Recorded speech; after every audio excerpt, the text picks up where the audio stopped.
70% of lottery winners go broke within 5 years. Not because they got unlucky twice, not because someone robbed them, but because deep down, their brain never believed they were supposed to have it in the first place. And that changes everything. This isn't about bad luck. It's about the human mind meeting money in the rawest, most unfiltered way possible. Let me tell you about Jack Whittaker. Christmas morning, 2002, West Virginia. Small town contractor, church-going guy in his 50s. He walks into a gas station, buys a Powerball ticket. The next day, $315 million.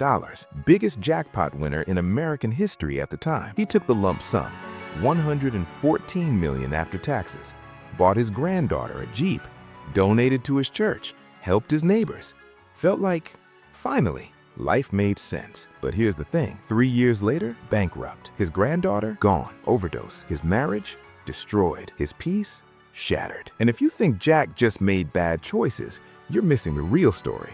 Because no cap, this happens to most lottery winners. The question isn't why they go broke. The question is, why does the brain let it happen? Let's rewind. Jack wasn't always rich. He grew up working class, small town, blue-collar family. Spent decades building a construction business from scratch. He knew the value of a dollar, or at least he thought he did. But here's what nobody talks about.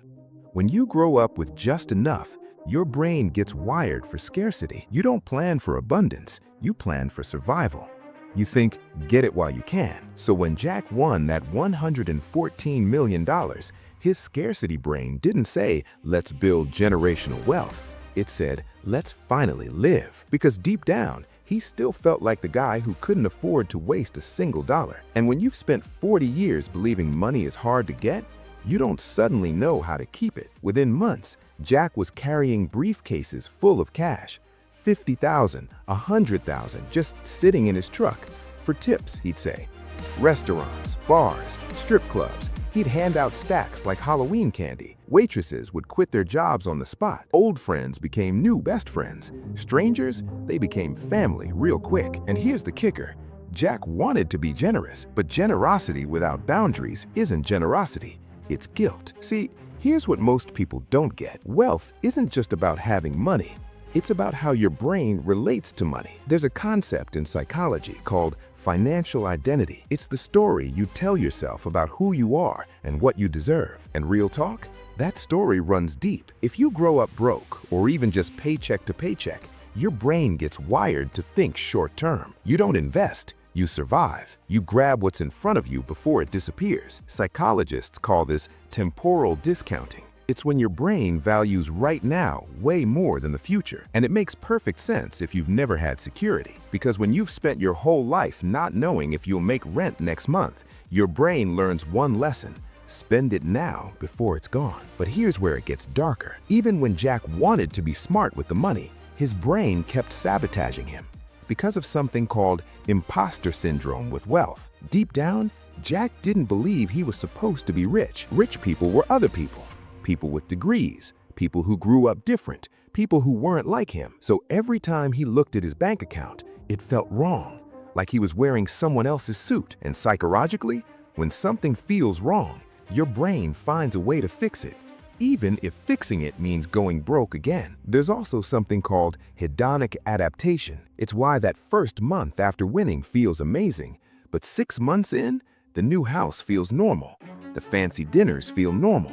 The luxury cars feel empty because pleasure fades. But identity sticks. And if your identity is still, I'm the guy who has to hustle, then being rich just feels like pretending. So your brain does what it knows best. It brings you back to familiar. Think about it. You ever get a bonus at work or a tax refund, and instead of saving it, you just spend it? Not on anything big, just stuff. Takeout, new shoes, random things on Amazon you didn't even need. And then 2 weeks later, it's gone. And you're sitting there like, wait, where did it even go? That's not you being irresponsible. That's your brain trying to get back to baseline. Because deep down, having extra money feels unstable. It feels like it's going to disappear anyway. So your brain says, spend it now before someone takes it. Jack did the exact same thing, except his bonus was $114 million.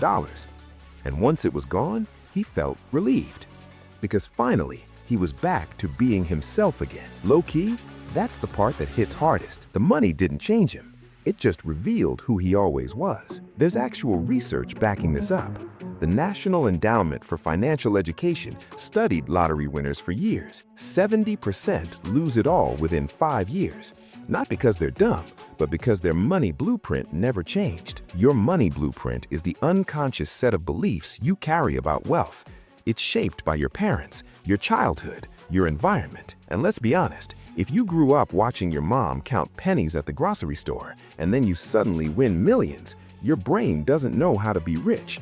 It only knows how to be temporarily comfortable. There's also the social side. When Jack won, his entire world changed overnight. Friends acted different. Family members he hadn't spoken to in years suddenly needed help. Strangers filed lawsuits. People he trusted stole from him. And the worst part? He couldn't tell who was real anymore. That kind of paranoia, it's heavy. And when you're carrying that weight, spending money starts to feel like the only control you have left. Here's the real talk though. This isn't just about lottery winners. This is about all of us. Because how many of us are secretly scared of success? How many of us sabotage ourselves right when things start going well? We get the promotion, then we mess it up. We start saving money, then we blow it on something we don't need. We meet someone great, then we push them away. Not because we're broken, but because success doesn't match the story we've been telling ourselves. Jack's story isn't a lottery story.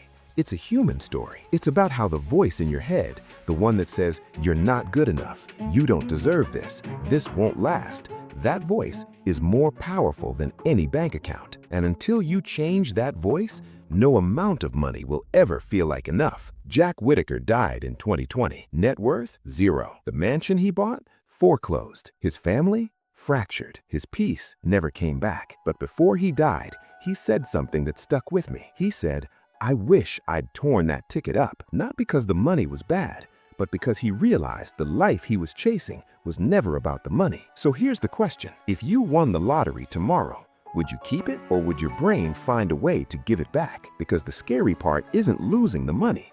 The scary part is how comfortable we are staying exactly where we've always been, even when we finally have the chance to leave. The lottery doesn't change who you are. It just turns up the volume. And the question you have to ask yourself is, what's playing on repeat in your head right now? Is it, "I deserve this," or is it, "This won't last"? Because that answer, that's the real jackpot.